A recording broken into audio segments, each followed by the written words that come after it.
አውቶሞቲቭ ኢንዱስትሪ ላይ ስላሉ ባትሪዎች ትንሽ ለማውራት ያህል ነው። ዲዝል፣ ጋዞሊን እና ሰም ኢቪ ቪክል ላይ ኤሌክትሪካል ቪክል የሆኑት መኪኖች ሊድ አሲድ ባትሪ ይጠቀማሉ። የተወሰኑት ኤሌክትሪካል ቪክል እንጂ ሌሎቹ እንዳለ የጋዞሊን እና ዲዝል የሆኑ መኪኖች፣ የናፍጣና የቤንዚን መኪኖች ሊድ አሲድ ባትሪን የሚጠቀሙት። ሊድ አሲድ ባትሪም የተባለበት ምክንያት የሰልፈሪክ አሲድ ሶሉሽን ስለሆነ ነው።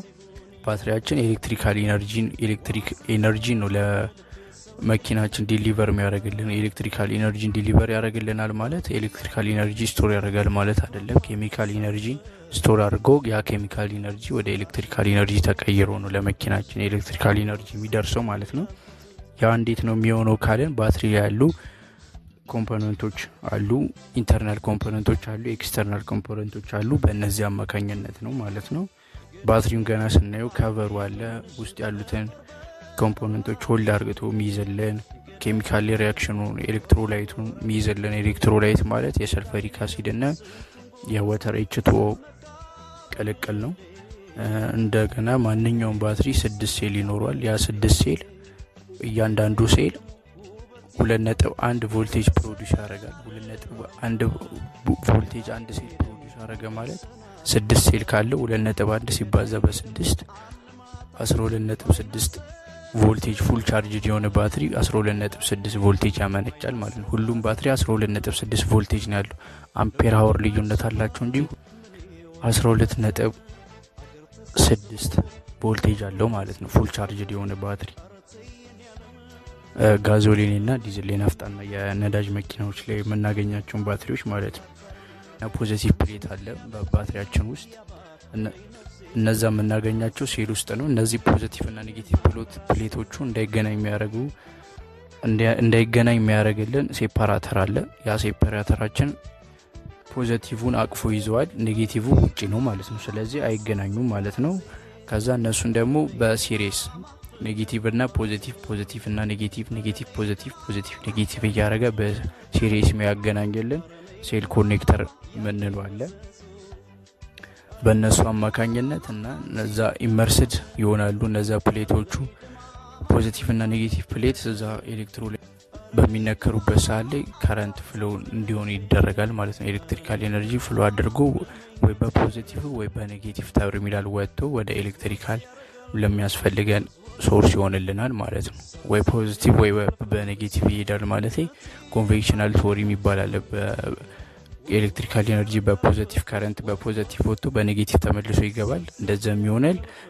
አሁን ደግሞ ኮንቬንሽናል ቲዮሪ በፖዚቲቭ ወጥቶ በኔጌቲቭ ይገባል። እንደዚሁም ደግሞ ኤሌክትሮን ቲዮሪ በኔጌቲቭ ወጥቶ በፖዚቲቭ ይገባል ማለት ነው። እና ፈንክሽኑን ለማየት ያህል ባትሪያችን ቢገን ስታርት ዘ ቪክል ሃይ ቮልቴጅ ከረንት ለስታርተር ሞተሪኖ ዲሊቨር ያደርጋል እና ሎው ከረንት ፍሎ ደግሞ ለኢግኒሽን ሲስተማችን ሰፕላይ ያደርጋል ማለት ነው። ከዛም በኋላ ያለውን ነገር አልተርኔተራችን ነው ለሚያስፈልገን ነገር የሚመግብልን። እንደገና ደግሞ ልክ ኢንጂን ኦን ሳይሆን ስታርት ሳይነሳ ቁልፋችን ኦን ፖዚሽን ላይ ሆኖ ለአክሰሰሪ ለሬዲዮ ምናምን እንድንጠቀም ያደርግልን ባትሪ ነው ሰፕላይ የሚያደርግልን። እንደገና ደግሞ አልተርኔተራችን ፌል በሚያደርግበት ሰዓት ላይ እንደ አምፔራችን የእያንዳንዱ የባትሪ አምፔር እየታየ ለተወሰነ ያህል ቅርብ ጋራጅ ካለ በባትሪ ብቻ ተንቀሳቅሰን ወደ ጋራጅ እንድንደርስ ይደረጋል ማለት ነው። ይሄ ነው የባትሪ ጥቅም። ታዲያ እንዴት ነው የባትሪ ላይፍ ኢንክሪዝ ማድረግ የምንችለው የሚለውን ለማየት ያህል የባትሪን እድሜ ከፍ ማድረግ የምንችለው አንድ ባትሪ ከ1 እስከ 5 ወይ እስከ 6 ዓመት ድረስ ይቆያል ተብሎ ነው ፋብሪኬት የሚደረገው። ከዛ በአጠቃቀም ጉድለት ምክንያት የተነሳ ከዛ በታች እንዲሆን ይደረጋል ማለት ነው። በተወደደ ባትሪ እንደዚህ መሆን የለበትም። ስለዚህ ተርሚናሎችን ክሊን ማድረግ አለብን። እነዚህ ፖዚቲቭ እና ኔጌቲቭ የሆነ እንደ መሻገን ነገር ሲያመጡ የሆነ ነጭ ነገር ላያቸው ላይ ይመጣል። ያንን ክሊን ማድረግ እናረጋለን በሳንድ ፔፐር እየተጠቀምን በኦሙም ማጽዳት አለብን። እና ደግሞ ሞርሴታችን በሚላላበት ሰዓት ላይ ወይ ሞርሴታችን አገልግሎቱን ጨርሶ በሚበላሽበት ሰዓት ላይ ሞርሴታችን እንዲይዘው ሚስማር ምናምን መክተት የለብንም። እነዛ ተርሚናሎቹ እንዲበሉ ያደርጋል። ተርሚናሎቹ ተበሉ ማለት በዛ በኩል ሊክ ያደርጋል ማለት ነው። ሊኬጅ እንዲፈጠር ያደርጋል። ስለዚህ እነዛን ሞርሴቶች ቼንጅ ማድረግ አለብን። ሉዝ ኮኔክሽን እንዳይኖር ራሱ ቀጥታ ከባትሪ የሚወጣው ኃይል ቀጥታ መድረስ አለበት። ድሮፕ ወይም ድሬን ሊኖር አይገባም ማለት ነው። ከዛ ባትሪው ደግሞ እንዳይቀሳቀስ ከቦዲያችን ጋር በስነ ስርዓት መያዝ አለበት። ባትሪ ሆልድ አርግተው የሚይዙ እንትኖች አሉ ኮኔክተሮች፣ እነሱን በመጠቀም ከባትሪ ከመኪናችን ቦዲ ጋር ጥብቅ አርግተን ማሰር ይኖርብናል። እንደገና ደግሞ ቬንት ፕላግ ነንሲል የሆኑ ባትሪዎች ላይ ቬንት ፕላግ አላቸው። እነዚህ የሚከፈቱ 6 ክዳኖች አሉ። እነሱ ክዳኖች መሸፈን የለባቸውም። ውስጥ በሚፈጠረው ኬሚካል ሪአክሽን አማካኝነት ጋዝ ስለሚፈጠር ያ ጋዝ ደግሞ ትነት ይፈጥራል። ያ ትነት ደግሞ መውጣት አለበት፣ እዛው ባትሪ ውስጥ መቀመጥ የለበትም። እዛው ባትሪ ውስጥ ተቀመጠ ማለት ያ ባትሪ ሊፈነዳ ይችላል ማለት ነው። ከብዙ ጊዜ በኋላ እንዲፈነዳ ያደርገዋል። ስለዚህ ያ ቬንት ፕላግ ተከፍቶ ቼክ መደረግ አለበት። እነዚህ ሲሎቹን ራሳችን ከፍተን ሲሎቹን አይተን ሲሎቹ ከተበሉ የክራክ ስኮር ካረጉ እነሱን መቀየር። ቬንት ፕላግ የሆኑ ቀዳዳዎች አሉ፣ ስስ ቀዳዳዎች፣ እነሱ ማጽዳት፣ በሆነ ነገር ክፍት መሆናቸውን ቼክ ማድረግ እንችላለን በትንሽ ነገር።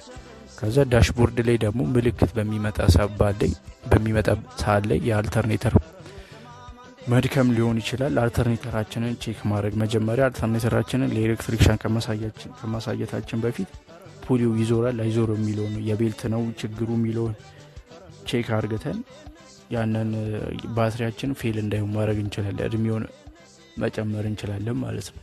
ፎልቱ ከመጣ የአልተርኔተር ችግር ከሆነ ቶሎ አልተርኔተራችንን ካሰራን ከባትሪ ያህል ሶርስ ወደዛ ባትሪያችንን ሰፕላይ እንዳያደርግን ማድረግ እንችላለን ማለት ባትሪያችን ዲስቻርጅ እንዳይሆን ወዲያውኑ ማድረግ እንችላለን ማለት ነው። አመሰግናለሁ።